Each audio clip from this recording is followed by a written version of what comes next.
Connesty, how are ye? Welcome to another episode of the Candlelittales podcast. This month we are delving into superstitions, and in this series we'll look at all of the Irish, or some of the Irish superstitions that make a great story. This podcast is proudly sponsored and supported by Patreon and all the people who've donated on our PayPal link via our website, candlelittales.ie, or patreon.com/candlelittales if you want to throw in a few bob. Now, for the superstition story. Sorcha is going to start us off with the story of the little man. Sorcha, tell us a tale.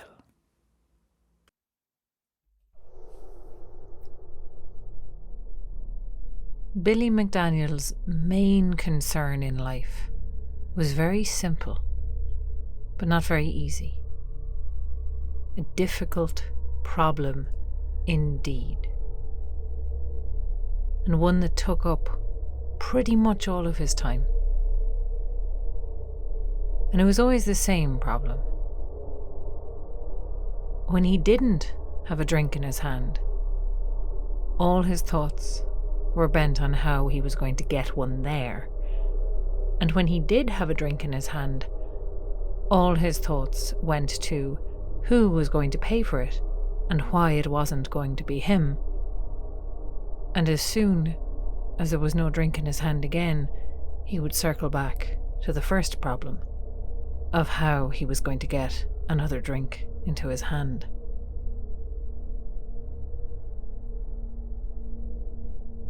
It might have made life a little repetitive, but Billy liked it that way.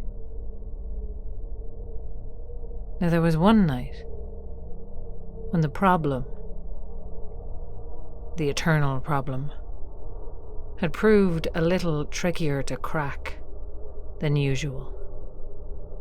There were few enough people left who would stand Billy McDaniel a drink. All of them knew he wasn't going to be putting his hand in his pocket.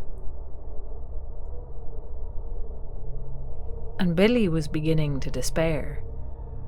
In fact, he was walking home in the middle of the night when he saw a tiny, twisted little figure wearing a red coat standing near the middle of the crossroads. And the little twisted figure said to him, "Will you have a drink, Billy McDaniel?" And Billy said yes, without even stopping to consider it. And the little twisted man in the red coat, he passed Billy up a pint of something. Billy wasn't sure what it was, but it tasted sweet as wine and it burned as strong as whiskey. And he drank it down in 3 long gulps. And then the little man said, "And how are you going to be paying for that drink?" And Billy said, "Well, why am I going to be paying for the drink? I could just pick you up and put you in my pocket. So small." With that, the little man grew fierce. He stamped his little feet. And he said, "No, you have accepted a gift from me, and now you owe me.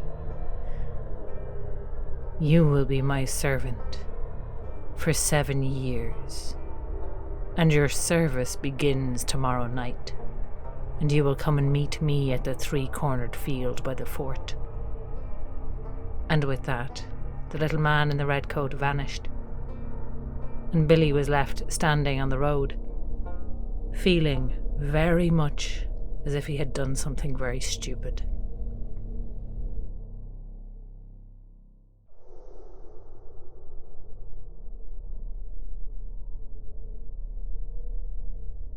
The next night there was nothing for it but to go to the 3-cornered field by the fort. He was fairly sure, in the cold light of day, that the little man was one of the good people, and it would be a terrible idea to insult one of the good people by not fulfilling your end of the bargain. and Billy tried not to think about 7 years and service and what that might mean and what might be asked of him. And he went to the 3-cornered field by the fort. And the little man in the red coat was there. And he said, "Well, Billy, you will find me a good and kind and indulgent master as long as you do as you're told.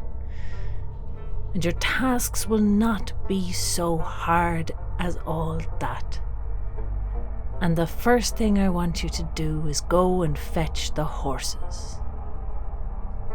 Billy said, "What? Horses?" And the little man pointed to the rushes that grew in the stream near the bottom of the 3-cornered field, and he told Billy to go and pull up 2 of them. Billy felt foolish, but he did as he was told, and he brought back 2 big rushes to the little red man, and the little man swung his leg over one of them and shouted, "Borum, borum, borum." And then he was astride a horse. And he called out to Billy to stop messing around, get up on his horse. Billy swung his leg over the rush in his hand and said, "Borum, borum, borum." And he was astride a horse. He hadn't paid attention to what way he was holding the reed, though, so he was facing the wrong way on the horse. And the little man applied his whip to the side of his horse, and the 2 of them raced across the countryside, and Billy had to hold on to his horse's tail for dear life for fear of falling off, and they galloped through the night. He had no idea where they were going, even if he'd been looking the right way. The night was dark, and they did not follow any roads. They galloped across fields and leapt over walls and over streams and through forests with twigs whipping the backs and sides of his head. At last, he was winded and terrified and felt he'd almost fallen off. At every lurch the horse had given, finally they came to a halt. They came to a halt outside a great house. And the little man got off his horse and cried out to Billy to do the same. The house was shut up and sleeping, but it was clearly occupied. Billy began to get nervous. The little man led him to the keyhole and said, "Listen, now listen closely." And he let out a string of words that Billy had never heard before, slippery syllables that didn't quite catch in his mind. And the little man shrank down and was able to slip in through the keyhole. And Billy found that he could remember the words just long enough to repeat them, but after that they left, sliding out between his lips and gone into the dark, and he was standing inside the moonlit hall of the great house, looking around him, terrified that he was going to knock something or step too heavy, wake the people of the house. But the little man was there in front of him and beckoned Billy on with one long, crooked finger. Each door they came to, the little man let out those same liquid syllables, and Billy was able to catch onto them long enough to say them again, and so they passed through each and every keyhole in the great house until they came to their destination, which was the wine cellar. And the little man went straight for a shelf of wine, pulled off a bottle, pulled out the cork, and applied himself with dedication to drinking as much as he possibly could. And he called to Billy to do the same. Billy didn't need to be told twice. He pulled out a bottle of wine, he pulled the cork out with his teeth, and he applied himself to the job. And he and the little twisted man, they got good and twisted together in the cellar of that dark house. For the first time in his life, Billy had all the drink he could want, and he didn't let it slow him down. The little man had a ferocious thirst. It was incredible the volume he could put away in such a small, twisted, dried-up-looking husk of a body. Billy did his best to keep up for the first few rounds, but realised pretty quickly that there was no chance. Big and strong as he was, as dedicated to the craft of drinking as much as possible as he was no match for the little man, the twisted little man in the red coat, who'd never given Billy his name, and never would. He was one of the good folk, all right.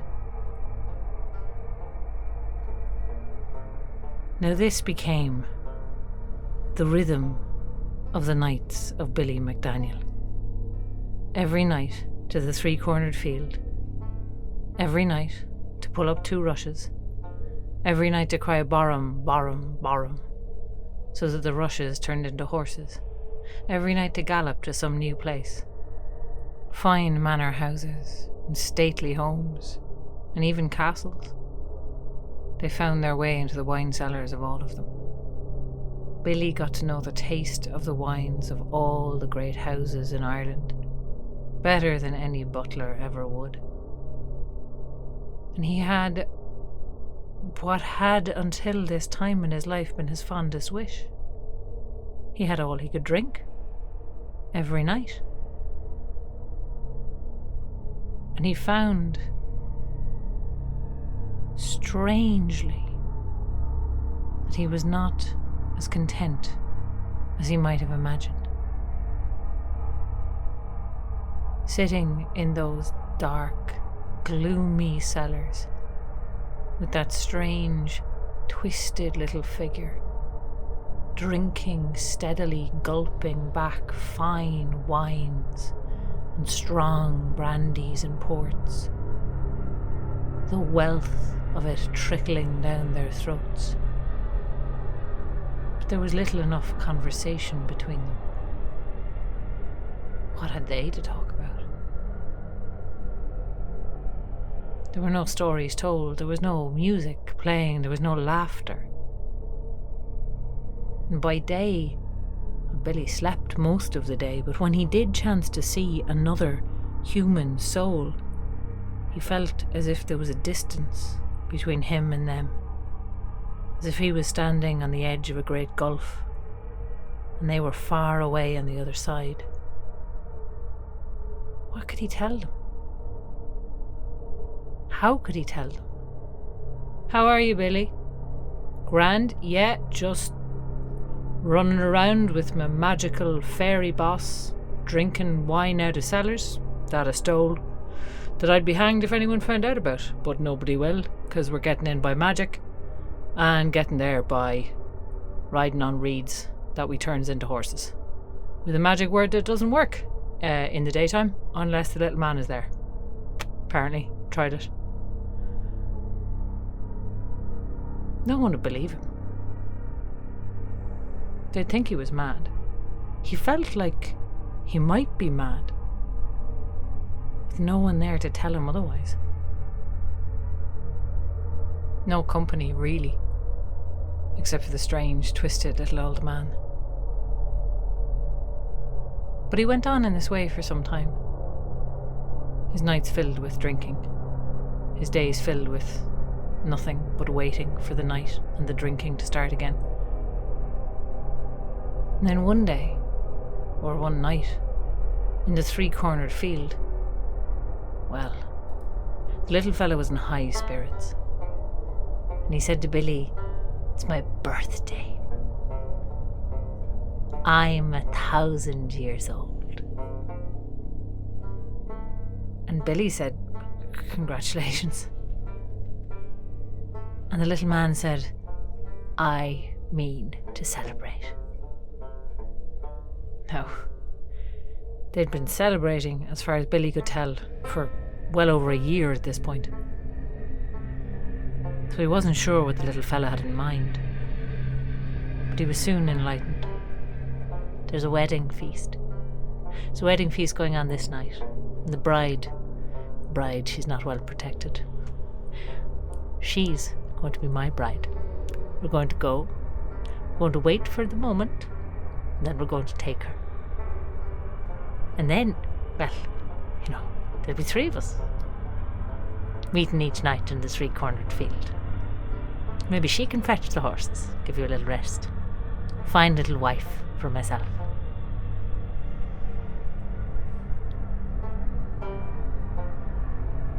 Billy found himself ill at ease with the thought of this. And what does she think about that? She'll get used to it. But he didn't know how to explain himself to the little twisted man. And so he went and he got the reeds, he got the horses, and they jumped up on them, and this time they didn't go very far. They went across the country only a few miles. And they came to a house, not a grand, beautiful, stately manor house, just an ordinary house, with ordinary people, with their ordinary lives. Kind of people that used to be Billy's people. But he could see even from the outside there was a wedding feast going on. You could hear the music and the laughter spilling out. And you could see the warm lights lit up inside, the warm glow of the place thrown out into the dark, cold night where Billy was standing with his master. They crept inside by their usual trick, and the little man squatted down into the rafters, unseen by anyone below. And Billy whisked up there beside him by the little man's slippery words. He tried to tuck himself into the roof beams, the same as the little man, but his legs dangled down below him like a stork's. No one in that company looked up. They were all too busy talking to each other, celebrating. There was drink at the table, sure enough. And Billy saw them doing something he hadn't done in what felt like a very long time. Making toasts, clinking their glasses together, throwing them back with a laugh and a smile and a joke. Ripples of laughter, and then a roar. And somebody telling a joke, somebody else telling a story. Music from the corner. And there at the head of the table, the young bride and the young groom. And you could tell by looking at them, even from Billy's odd perch, the way they looked at each other constantly, the way their hands were always on each other's, the way they leaned into each other, the way they checked on each other. Every moment. If he laughed, the first thing he'd do, instinctively it seemed, would be to cast his eye to her to see if she laughed too. They were so attentive to each other, they were so attuned to each other, they were so in love with each other. And Billy could see, he couldn't help but notice the difference between them. This little, twisted, wizened, old man. Not a man, a creature. His face dried up as a raisin, wearing the same tatty red coat he'd been wearing every night since Billy met him. Perched up there in the rafters, leering down at this girl. This young girl who couldn't have been more than 19 or 20, in her pretty blue dress, blushing at her young groom beside her. And how tall she was, and how fresh-faced, and how young she was, and how full of life and full of love. And Billy thought of her then, going every night on horseback to some dark, dusty mansion, sitting in a cellar, while her wizened old husband drank. That was no place. There was no place for anyone. Least of all, a girl like that. But Billy watched his master. This creature he'd bound himself to. And he saw the little man was watching, waiting for something. He couldn't tell what it was. But then the bride, she sneezed. That's not so strange. But no one said bless you. They were all waiting for the priest to say it, but the priest, and he had his mouth full at the time, so he didn't say bless you.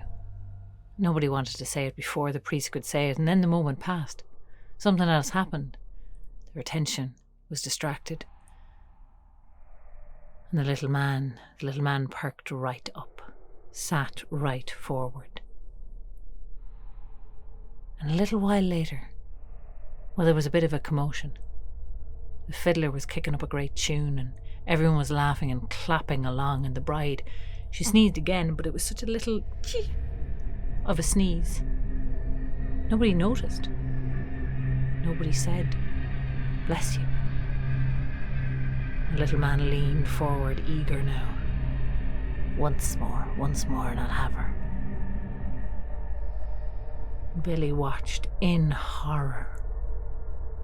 A third time, the bride sneezed, and Billy, from the rafters, cried out, bless you!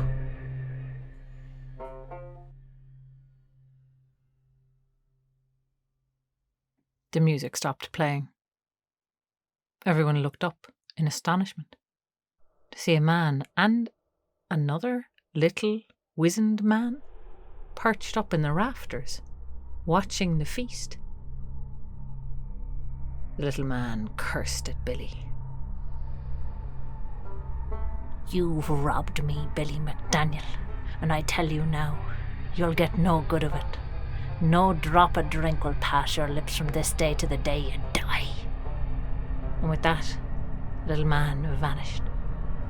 And Billy McDaniel never saw him again. He tumbled out of the rafters. He couldn't keep his balance anymore with everyone craning up to look at him. He fell right in the middle of the wedding feast. And it took them a while till they got the story out of their strange guest. But when they did, well, the young groom was overcome with thankfulness. The young bride was white as a sheet at the thought of the fate she had so narrowly escaped. But there were congratulations, and there were thanks, and there were hand presses, and there were hugs, and there was all kinds of warmth poured onto Billy McDaniel. And he was seated down at the table, and he was served up a portion of the wedding feast. And the parents of the bride and groom couldn't get enough of Billy McDaniel, and they wanted to hear his story, and they wanted to hear it again. And Billy, he ate his fill. He told his story, strange as it was. He had them all laughing at the borum and riding the horse backwards. But when he went to pick up a glass and toast the health of the bride and groom, he suddenly felt powerful revulsion. He put it back down again. And from that day until the day he died, Billy McDaniel, he never wanted for company. He was always around people, and often the people had a few drinks. But not for Billy. Not till the day he died.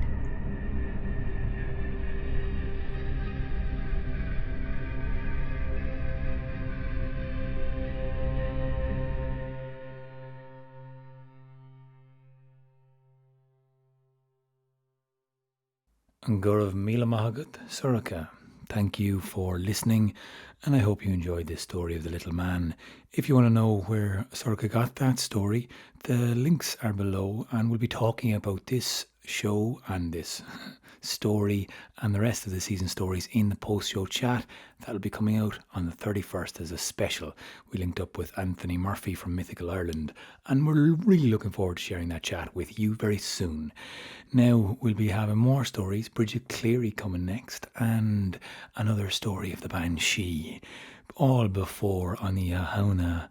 And just before all of our live gigs and live shows, which will be in Slane Distillery, in Whelan's, in Maca, in Navan, and of course in Drogheda for the Puka Festival. So we're really looking forward to that. Go online, candlelittales.ie, to check out our live gigs and when we're going to be back, and drop us a line or follow us on the social medias. Thank you for listening, and see you next time.